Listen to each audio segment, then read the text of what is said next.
ואהבת את אדוני אלוהיך בכל לבבך ובכל נפשך ובכל מאודיך.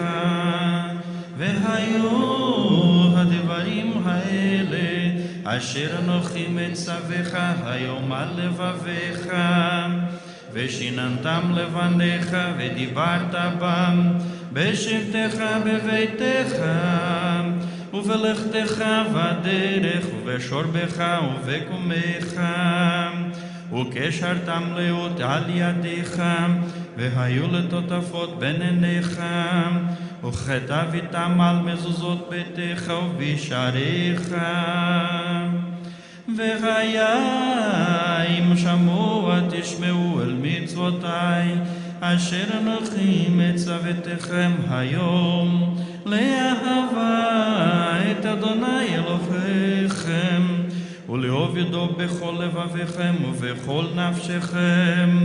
ונתתי את ארצכם ביתו יורה ומלקוש, ואספת דגניך ואת שירושך ויצריך. ונתתי עשב בשדך לבהמתך, ואכלת ושבעת, וישמרו לכם בנפתי לבביכם, וסרתם ועבדתם אלוהים אחרים, וכשתהביתם לכם. והראה אף אדוני בהם בצרת השמיים, ולא יהיה מטר והאדמה לא תיתן את יבולה, ועבדתם בחרה מעל הארץ הטובה אשר אדוני נותן לכם.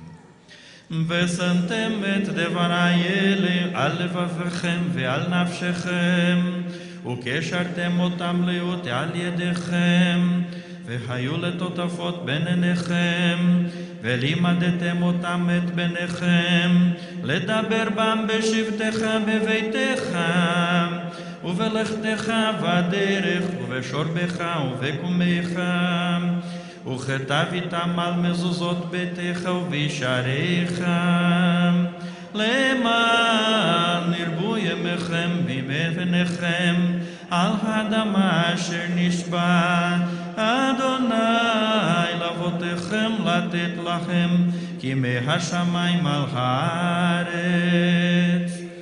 ויאמר אדוני אל משה לאמור, דבר אל בני ישראל, ואמרת לכם ועשו להם ציצית על כנפי בגדיהם לדורותם, ונתנו על ציצית הכנף פתיל תכלת, וחיה להם לציצית.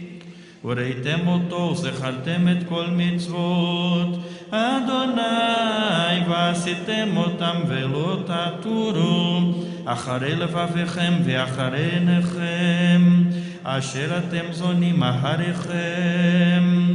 למען תזכרו ועשיתם את כל מצוותי, וחייתם קדושים לאלוהיכם.